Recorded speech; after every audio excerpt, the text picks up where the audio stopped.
Well, buddy, 2020 has come and gone, and you are Agent of the Year again. Do you get bored just winning it every year? Never gets old, huh? Never. Yeah. Well, we thought it might be kind of cool just to have a little exchange here and talk to agents about how your year went and just some general things that might be tips that might really help them. So tell us about 2020, what your production looked like and maybe what your product mix looked like, bud. So 2020, a big mix of that was the annuity and MedSup primarily. While we try and use a needs assessment to uncover additional needs, the MedSup and the annuity for sure. Production was up a little better than 50%. I think it was, which is nuts, because when you say 50%, that's a lot, but it's really a lot when you have as many customers as you do to take care of. So really pretty impressive. Sure. And you're so humble. Yeah, right. You are. When you're really such a heavy producer as you are, I think a lot of guys might think, oh my gosh, this guy must work 90 hours a week. Maybe you do, I don't know. But just what's a regular work week look like for you? What's it, kind of give a feel for that? Yeah, so I love to talk about working smarter and not harder. And so we set up our renewal appointments to where you may have 4 appointments in a day already scheduled for you, and you're meeting with those clients to make sure that they're in the best place possible on their health insurance, also review their needs assessment, see if there's any additional needs, and to be able to earn what we get to earn and the workload that we have or the work hours that we have, the freedom that we have, I wouldn't trade it for anything. Yeah, of course, yeah. So when you're doing those assessments, are you doing them like this, face-to-face, or are they remote with COVID and all of that? How'd that shake out?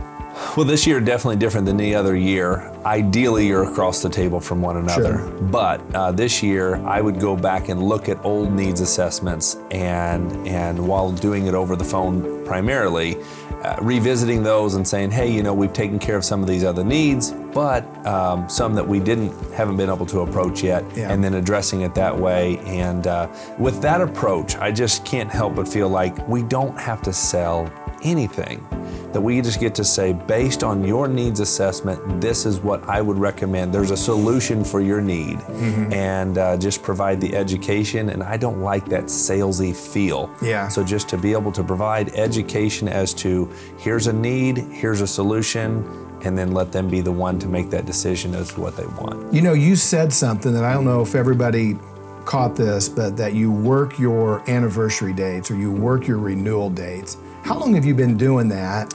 And when you changed it, I'm kind of setting you up here, but has that been like a huge game changer for you? Yeah, the biggest change for us is when we became diligent about working renewals, just every year getting in front of them at least once a year, sometimes twice because of open enrollment, PDP. But so working renewals along with doing a needs assessment for everybody. That's when everything really changed for us. We weren't pushing Medicare supplements anymore. We were just, hey, this is something that we get to help a lot of people with, and that changed everything for us. Yeah, it's amazing the difference that it's made, because I know the difference that it's made, not just with you, but with all of our Sam's Hockaday people here. And for the agents that I deal with out there every day, or that we deal in the New Horizons, the ones that consistently work those anniversary dates, they're just way ahead of everybody else. They just are. Yeah. It just feels like Kirksarf milking the cows. No one week. Yes, fourth quarter is a big season, but there's nothing magical about any real season. It's just milking that cow every day, little by little, is huge for us. Okay, maybe this is kind of a follow-up on that, but you obviously have lots and lots of customers. Do you even know how many customers you have? I don't. Okay, well, we can figure that out pretty easy. But how do you manage that? Because I know on the independent agent side, it seems like an agent will get to a certain level of customers, and then it's hard to break through and get more because they don't want to work 100 hours a week, or they don't want to work 80. They want to, like you said, smarter, not harder. So how do you manage all these customers?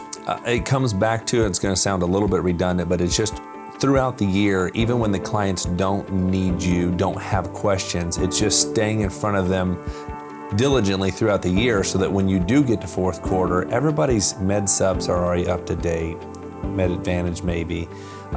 Their cross-selling opportunities have already been taken care of, so where you're just breaking it up and working 12 months out of the year, where so many in our industry work really hard fourth quarter and then they kind of coast the rest of the year. It's just, how do you just even out that workload throughout the whole year? Makes a huge difference to where you just don't feel like you're swamped fourth quarter. Yeah. So when you got that many customers and that needs an assessment that you talked about has really helped you go deeper with those customers. But how about the new customers? How are you finding them? What are you using to bring in new people every year? Sure. The two biggest helps, two biggest things that are going to bring clients to us are referrals, just doing a good job by your client, not offering any kind of pressure on sales, to where when you get to help that person, they feel comfortable recommending their friends and family, because you're not going to pressure their friends and family, so they're going to be. So referrals, one, and two, just recently over the last year started doing these seminars at the ranch, what you need to know in preparation for retirement, along with Medicare 101. And it's just a neat setting that people want to come and check it out, see the horses, whatever, and then also at the same time learn about. So there's people that come, new people that come through that. Neat. Not everybody has that. Not everybody has a ranch. I don't know if you knew that or not. But okay, just wrapping up here, Bub. Let's say you're talking to a new guy, which you do all the time. Sure. For those of you who don't know, Michael leads what we call an all-star program here. It's really been his design and his invention, and we do it 3 quarters a year, right? Where new agents or older agents that want to grow really get some one-on-one attention and mentorship from you. So it's been great.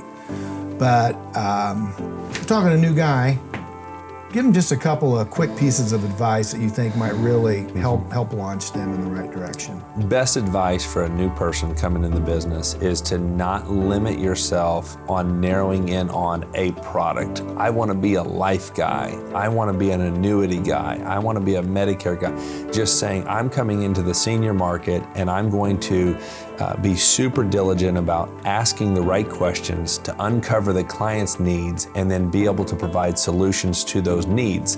What that does is just opens it up to where you rarely have a prospect that you can't help. Before it used to be, oh, well, you work for so-and-so, well, your health insurance is taken care of, have a great day, and now it's just, if you have somebody in front of you, it's so rare that you can't help them with something. So be well-rounded with all products that serve the senior market. Great advice. Well, buddy, heck of a year. Thank you. Let's go for another 40% this year, all right? Sounds good. All right.